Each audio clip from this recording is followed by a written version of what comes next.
G'day guys, welcome to today's tutorial. Today we are talking about the horizontal prone dumbbell row. Fantastic exercise right alongside the incline prone row. Obviously the incline's probably a little easier to set up. That being said, this exercise is just as effective, if not potentially, well, nah, they're not going to be more effective, but it's going to be just as effective exercise and just maybe a really good variation to the constant incline prone row, which if anyone has ever worked with me before, I am a big fan of, because of the reason that we can use this platform here very much so to create stability. Now, before we continue on, as you can see, I actually don't own that piece of machinery, or well, the gym doesn't own that piece of machinery, should I say, nor do I. So you can create this by simply either grabbing yourself a bench and putting it on top of a couple of platforms.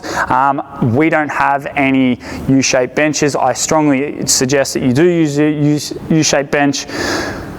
Well, I suppose more so for a barbell, because when you're rowing up, you're going to be hitting the base of this, but that being, yeah, I suppose you could probably use one of these benches. Can't see why not. But yes, I would advise using just the usual same old flat bench. If you don't have one of those, grab yourself a stepper or a flat board or whatever it is that you have your hands on. Obviously understand that you are going to be putting your body weight on here, so don't get anything flimsy and it'll fall through. But yes, you can make this, as I have done just here, fantastic exercise and nice and sturdy, and will blow your back up. Now, that being said, let's dive into it. Just like every row, the dumbbell is going to want to pull you out of this position. Now, why do I like this setup a great deal more, just like I do the incline prone row, is because of the fact that it takes the legs out of the game and it really isolates your back, because you are so stable through this bench. Okay, fantastic exercise. Remember, more stability will create more tension, and then if we can execute over and over again, your performance should shoot through the roof, and overall your results will accumulate because there is no letting off. Okay, now quick thing that we need to address: when it does come to the tail end where fatigue starts to kick in, a lot of people will start to arch off the middle of their back, and I'll show you this when we start to do the demonstration. But you'll see them, and instead of rowing and pushing their chest forward, they start to round up and they start to look ahead, right? They start to lift their head and start to round like this. Now that's when they start getting their lower back into strife. That's when we start to load up what we call the erector spinae, just here, and they walk out going, oh, my lower back's a bit sore. Okay, we need to eliminate this momentum, which is why, again, I rate this exercise so very highly, is because you arguably can't create your own momentum, which is going to drastically pull your weights back down. Now, if we can build heavy weights up in this position, imagine what's going to happen to the likes of your barbell bent over row, your deadlift, your T-bar rows, all those other accessories, when we can potentially add a little bit of, momentum into those last few reps. Imagine what's going to happen to those lifts shooting up when you are so used to being so strict on this particular bench. So again, enough of pumping this up. Let's dive into the tutorial again. So what we need to understand with all rows, it wants to pull you into this position. It is on us. The only bit of stability that we need to create with this exercise is pulling our shoulder blades back and down. Okay, that is on us. Outside of that, we don't need to control our feet. Okay, we don't need to control our hips, and we don't need to pretty much worry from our legs down.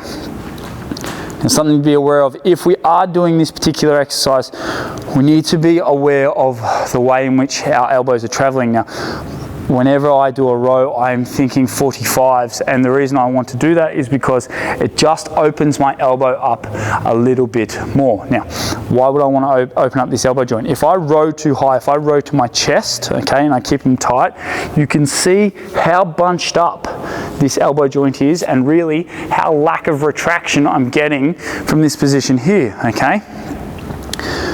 What we want to do is aim to row a little lower, so anywhere between the top of the ribs down to the bottom, to the top of the hips. So a lot of people say pull to the hips, all right, or pull around the belly button. That's fine. And the reason being is because when you do this, you open this joint up, which allows you a lot more retraction through your chest. Now remember, all rows are nothing but retraction. It is this position there. That is essentially the essence of the row, okay? Is pulling them back, and then after that, we pull right through. Okay, so diving in. Picking the dumbbells up isn't going to be graceful, so you're going to roll side to side here. And set yourself up so the rowing point is obviously in the middle. So your row point is obviously in the middle, otherwise you're going to be hitting the bench. Shoulder blades are going to go back and down from this position here. We're going to row to our hips, bang, 1, and pull right up. Try and touch that bench if you can. Again, 2. Now you may have noticed on that first one that I actually started to create a bit of a leverage point off the middle of my back. So what I'm referring to is, say I start to fatigue and I start looking up trying to get a good look at the mirror and get a glory shot, okay, and I start rowing like this. Now I'm naturally starting to create a little bit more of a leverage point and a bit more momentum in order to get this weight up. All right, you can see that I am leveraging off this lower portion here, which is going to load this lower back up. So it's on me and on you when you are doing this exercise to pull your shoulder blades back and down, keep your head down and a nice neutral spine. And from this position here, we're going to row. Okay, we're going to drive our chest into the bench and we're going to pull our hands to our chest. So bang, 1, bang, 2, and you can see how, or you'll feel how much more alive your upper back will become. And if we can develop that and then develop the lats, you're just going to get a much more impressive, much more stronger and well-developed back. And as a result, other things will start to come into play. So not only will your other back exercises develop and become far greater, but on top of that, you're going to get a much stronger bench because you're able to lock into position here and really open up that chest and drive through those pecs. You'll get much stronger shoulders, and your posture alone will start to come through, and you'll be walking tall and looking sharp and doing whatever it is that you want to do, or whatever it is that you want to accomplish out of your fitness journey. But understand this is a fantastic exercise. Think about it here.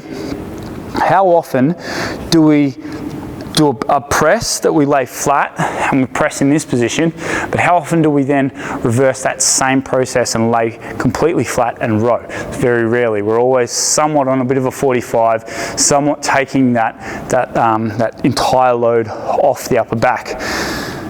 In this position here, again, fantastic position to expose that back, really see, oh man, I do a lot of work this way, but not a lot of work that way. I need to develop this back. So yes, team, that there is the horizontal dumbbell prone row. Fantastic exercise.